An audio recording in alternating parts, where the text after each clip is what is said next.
আব্বাই বিদেশে থাকে, ছেলে দেশে থেকে ফোন দিয়া বলি যে আব্বা আমার একটা দামি বাইক লাগবো, আমার একটা দামি ফোন লাগবো।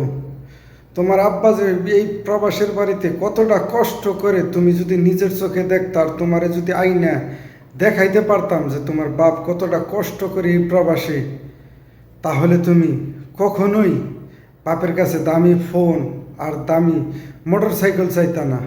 তাহলে বলতা যে আব্বা তুমি দেশে আইসা পড়ো, চলো আমরা দেশে যাইয়া একসাথে কাম কইরা ভাত খামো, তবু আমার দামি ফোন আর দামি মোটর সাইকেল লাগবো না।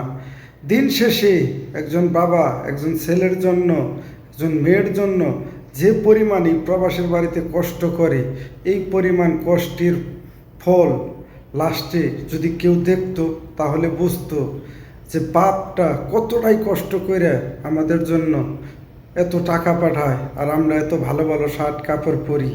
আর আমার বাপ ঈদের মধ্যে ভালো একটা কাপড় কিনে কিনা, আমার বাপের কাপড় ছিঁড়া গেছে গা, কাপড়টা নেই কিনা, আমার বাপের জুতা ছিঁড়া জুতা কিনে কিনা, এই জিনিসটা সর্বপ্রথম ভাবতো।